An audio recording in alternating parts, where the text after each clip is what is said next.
ಆ ದಿನ ಆ ದೊಡ್ಡ ನಗರದಲ್ಲಿ ಸಾಮಾನ್ಯ ದಿನವಿತ್ತು.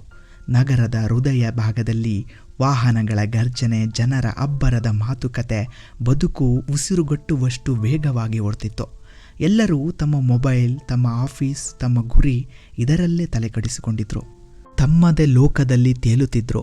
ಹೊರಗೆ ಏನಾಗುತ್ತಿದೆ ಎಂಬ ಕಡೆ ಯಾರ ಗಮನವೂ ಇರಲಿಲ್ಲ.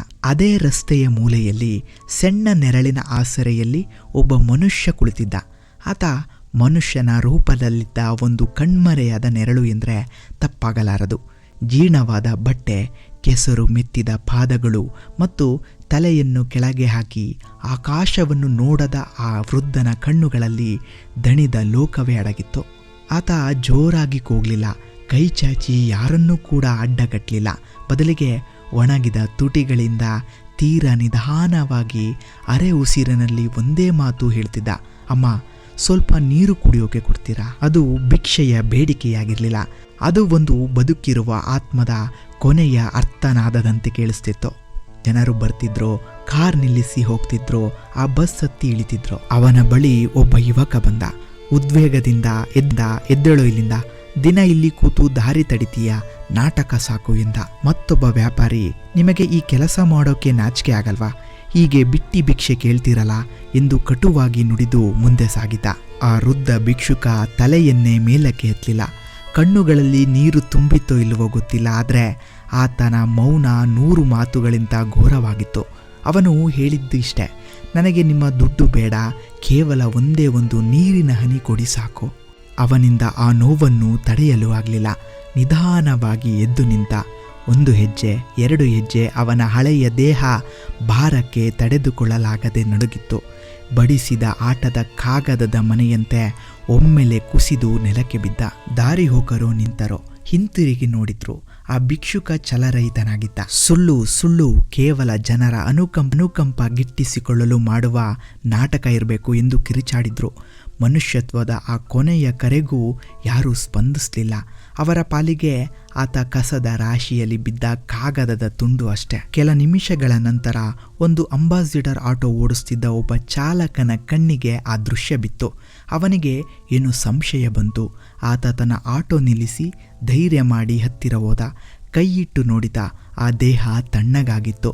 ತಡ ಮಾಡದೆ ತನ್ನ ಮೊಬೈಲ್ ತೆಗೆದು ಆಂಬ್ಯುಲೆನ್ಸ್ಗೆ ಕರೆ ಮಾಡಿದ. ಆ ಭಿಕ್ಷುಕನ ದೇಹವನ್ನು ಸರ್ಕಾರಿ ಆಸ್ಪತ್ರೆಗೆ ಕೊಂಡೊಯ್ಯಲಾಗಿತ್ತು. ಅಲ್ಲಿ ಡ್ಯೂಟಿಯಲ್ಲಿದ್ದವರು ಆಸ್ಪತ್ರೆಯ ಅನುಭವಿ ವೈದ್ಯರಾದ ಡಾಕ್ಟರ್ ರಮೇಶ್ ಆ ಅನಾಥ ದೇಹವನ್ನು ಪರೀಕ್ಷಿಸಲು ಹತ್ತಿರ ಹೋದರು. ಅವರ ಕೈ ಆ ಮುಖದ ಮೇಲಿನ ಹಳೆಯ ಬಟ್ಟೆಯನ್ನು ನಿಧಾನವಾಗಿ ಸರಿಸಿದರು. ಆ ಮನುಷ್ಯನ ಮುಖವನ್ನು ನೋಡಿದ ಕ್ಷಣ ಡಾಕ್ಟರ್ ರಮೇಶ್ ಅವರ ಕೈಯಲ್ಲಿದ್ದ ಪೆನ್ನು ಕೆಳಗೆ ಬಿತ್ತು. ಅವರ ಕಣ್ಣುಗಳು ಆಶ್ಚರ್ಯದಿಂದ, ಆಘಾತದಿಂದ ಅಗಲವಾದವು. ಅವರು ನಿಂತ ಜಾಗದಲ್ಲಿ ಗಟ್ಟಿಯಾಗಿ ನಿಂತು ಬಿಟ್ರು. ಅವರ ಬಾಯಿಯಿಂದ ಕೇವಲ ಒಂದು ಸಣ್ಣ ಧ್ವನಿ ಹೊರಬಂತು, ಇವರು ಇದು ಹೇಗೆ ಸಾಧ್ಯ? ಪಕ್ಕದಲ್ಲಿದ್ದ ನರ್ಸ್ ಕೇಳಿದ್ರು, ಸರ್, ಇವರು ನಿಮಗೆ ಪರಿಚಯವಾ? ಈ ಅನಾಥ ದೇಹ? ಡಾಕ್ಟರ್ ರಮೇಶ್ ಕಣ್ಣು ಮುಚ್ಚಿ ಒಂದು ಆಳವಾದ ಉಸಿರು ತೆಗೆದುಕೊಂಡ್ರು. ಅವರ ಧ್ವನಿ ಅಗಾಧವಾಗಿತ್ತು. ಹೌದು, ಪರಿಚಯ ಅಷ್ಟೇ ಅಲ್ಲ, ಇವರು ನನ್ನ ಗುರುಗಳು, ನನ್ನ ಟೀಚರ್. ಕೇಳುಗರ ಕಣ್ಣುಗಳು ಅಗಲವಾಗುತ್ತದೆ.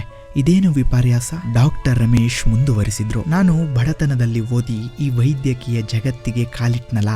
ನಾನು MBBS ಓದುವಾಗ ಇವರು ನಮ್ಮ ಅನಾಟಮಿ ವಿಭಾಗದ ಪ್ರೊಫೆಸರ್. ಮನುಷ್ಯನ ದೇಹದ ಪ್ರತಿ ನರ, ಸ್ನಾಯು, ಮೂಳೆಯ ಬಗ್ಗೆ ಇವರಿಗೆ ಇದ್ದಷ್ಟು ಜ್ಞಾನ ಬೇರೆ ಯಾರಿಗೂ ಇರಲಿಲ್ಲ. ಸಾವಿರಾರು ವಿದ್ಯಾರ್ಥಿಗಳಿಗೆ ಜೀವದಾನ ಮಾಡುವ ವಿದ್ಯೆಯನ್ನು, ದೇಹವನ್ನು ಉಳಿಸುವ ವಿಜ್ಞಾನವನ್ನು ಇವರು ಕಲಿಸಿದ್ರು. ನಾವು ಇಂದು ವೈದ್ಯರಾಗಿ ನಿಂತಿದ್ದೇವೆ ಅಂದರೆ ಅದರ ಹಿಂದೆ ಇವರ ಶ್ರಮ ಇದೆ. ನರ್ಸ್ ಆಶ್ಚರ್ಯದಿಂದ ನಂಬಲಾಗದೆ ಕೇಳಿದ್ರು, ಆದರೆ ಸರ್, ಇವರು ಭಿಕ್ಷಕನಾಗಿ ರಸ್ತೆಯಲ್ಲಿ ಹೇಗೆ? ವೈದ್ಯರ ಕಣ್ಣುಗಳಲ್ಲಿ ನೀರು ತುಂಬಿಕೊಂಡಿತ್ತು. ಆ ನೀರು ಅವರ ಸಂಪಾದನೆಯ, ಅವರ ಪ್ರತಿಷ್ಠೆಯ ಬಣ್ಣಗಳನ್ನೆಲ್ಲ ತೊಳೆದು ಹಾಕಿತ್ತು. ನಿಜ ನರ್ಸ್, ನಿವೃತ್ತಿಯ ನಂತರ ಕುಟುಂಬ ಬಿಟ್ಟು ಹೋಗಿತ್ತು. ಪಿಂಚಣಿ ಕಾಗದಗಳು ಎಲ್ಲವೂ ಕಳೆದು ಹೋದ್ವು. ಯಾರಿಗೂ ಇವರ ಯೋಗ್ಯತೆ, ಜ್ಞಾನ ಗೊತ್ತಾಗಲಿಲ್ಲ. ಅವರಿಗೆ ಯಾವ ಗೌರವವೂ ಸಿಗಲಿಲ್ಲ. ಒಬ್ಬ ಜ್ಞಾನದ ದೇವರು ಕೊನೆಗೆ ಅನಾಥರಾದರು. ಆ ಮಾತು ಕೇಳಿದ ಕ್ಷಣ ICU ಹೊರಗಿದ್ದ ಎಲ್ಲ ವೈದ್ಯರು, ಸಿಬ್ಬಂದಿ ವರ್ಗ ಮೌನವಾಗಿತ್ತು. ಪ್ರೊಫೆಸರ್ ನೀಡಿದ ಜ್ಞಾನದಿಂದಲೇ ಬದುಕಿದ್ದ ವಿದ್ಯಾರ್ಥಿಗಳು ಅವರ ದೇಹಕ್ಕೆ ಚಿಕಿತ್ಸೆ ನೀಡಲಾಗದೆ ನಿಂತಿದ್ರು. ಡಾಕ್ಟರ್ ರಮೇಶ್ ಆ ದೇಹದ ಬಳಿ ನಿಂತು ಸಣ್ಣದಾಗಿ ತಲೆಯಾಡಿಸಿ ಹೇಳಿದ್ರು, ಸಾರಿ ಸರ್, ನಿಮ್ಮ ವಿದ್ಯಾರ್ಥಿಗಳಾದ ನಾವು, ಈ ಸಮಾಜ, ನಿಮ್ಮ ಜ್ಞಾನವನ್ನು ಪೂಜಿಸಬೇಕಿದ್ದ ನಾವು ನಿಮ್ಮ ಬಟ್ಟೆ ನೋಡಿ ನಿಮ್ಮನ್ನು ಗುರುತಿಸಲೇ ಇಲ್ಲ. ಅದೇ ಸಂಜೆ ಆ ಆಸ್ಪತ್ರೆಯ ನೋಟಿಸ್ ಬೋರ್ಡ್ ಮೇಲೆ ಡಾಕ್ಟರ್ ರಮೇಶ್ ಒಂದೇ ಒಂದು ಸಾಲನ್ನು ಬರೆದಿದ್ರು. ಅದು ಆ ಸಮಾಜದ ಮುಖಕ್ಕೆ ಹೊಡೆದಂತಹ ಕಪಾಳ ಮೋಕ್ಷದಂತಿತ್ತು. ಈ ಆಸ್ಪತ್ರೆ ಇವರ ವಿದ್ಯಾರ್ಥಿಗಳಿಂದ ನಿರ್ಮಿತವಾದದ್ದು ಎಂದು ಆ ನೋಟಿಸ್ ಬೋರ್ಡಲ್ಲಿ ಬರೆದಿತ್ತು. ಮುಂದಿನ ದಿನ ಆ ಪ್ರೊಫೆಸರ್ನ ಅಂತ್ಯ ಸಂಸ್ಕಾರಕ್ಕೆ ನಗರದ ಅದೆಷ್ಟೋ ಖ್ಯಾತ ವೈದ್ಯರು, ಸರ್ಜನ್ಗಳು ಬಂದಿದ್ದರು. ಎಲ್ಲರೂ ಕಣ್ಣೀರಿನಿಂದ ನಿಂತಿದ್ರು. ಕೇವಲ 1 ಲೀಟರ್ ನೀರಿಗೆ ತನ್ನ ಜೀವ ಬಿಟ್ಟ ಆ ಮಹಾನ್ ಗುರುಗಳ ಮುಂದೆ ದುಬಾರಿ ಸೂಟು ಹಾಕಿದ್ದ ವಿದ್ಯಾರ್ಥಿಗಳು ತಲೆಬಾಗಿದ್ರು. ಅದೇ ರಸ್ತೆಯಲ್ಲಿ ಆ ದಿನ ಯಾರು ಬೈದು ಓಡಿಸಿದ್ರೋ ಅವರು ಮರುದಿನ ಮೌನವಾಗಿ ಅವಮಾನದಿಂದ ನಿಂತಿದ್ರು. ಅವರಿಗೆ ಈಗ ಅರಿವಾಗಿತ್ತು, ಅವರು ಓಡಿಸಿದ್ದು ಕೇವಲ ಭಿಕ್ಷುಕನ ದೇಹವನ್ನಲ್ಲ, ಮನುಷ್ಯತ್ವದ ಒಂದು ದೊಡ್ಡ ಪಾಠವನ್ನು. ನನ್ನ ಪ್ರೀತಿಯ ಸ್ನೇಹಿತರೆ, ಕತೆ ಇಲ್ಲಿಗೆ ಮುಗ್ದಿರ್ಬೋದು, ಆದರೆ ಉಳಿಯುವ ಮಾತು ಒಂದೇ. ಆ ನೋಟಿಸ್ ಬೋರ್ಡ್ ಮೇಲಿನ ಅಕ್ಷರಗಳಂತೆ ಇದು ನಮ್ಮ ಹೃದಯದಲ್ಲಿ ಉಳಿಯಲೇಬೇಕು. ಬಟ್ಟೆ ನೋಡಿ ಮನುಷ್ಯನ ಮೌಲ್ಯ ತೀರ್ಮಾನಿಸಬೇಡಿ. ಇವತ್ತು ಹರಿದ ಬಟ್ಟೆಯಲ್ಲಿ ಭಿಕ್ಷಕನಂತೆ ಕಾಣುವವನು ನಾಳೆ ನಿಮ್ಮ ಬದುಕಿನ ಗುರು ಆಗಿರ್ಬೋದು. ಸೌಲಭ್ಯ ಕಳೆದುಕೊಂಡಿರ್ಬೋದು, ಸಂಪತ್ತು ಮಾಯವಾಗಿರ್ಬೋದು, ಆದರೆ ಅವರ ಜ್ಞಾನದ ಸಂಪತ್ತು ಅಮೂಲ್ಯ. ದಯವಿಟ್ಟು ಯಾರನ್ನೇ ಆಗಲಿ ನೋಡಿದಾಗ ಅವರ ಬಟ್ಟೆಯನ್ನು ನೋಡಬೇಡಿ, ಅವರ ಹಿಂದಿನ ತಪಸ್ಸನ್ನು, ತ್ಯಾಗವನ್ನು ಮತ್ತು ಅವರ ಮನುಷ್ಯತ್ವವನ್ನು ನೋಡಲು ಪ್ರಯತ್ನಿಸಿ. ಅದುವೇ ನಿಜವಾದ ಪಾಠ. ಧನ್ಯವಾದಗಳು.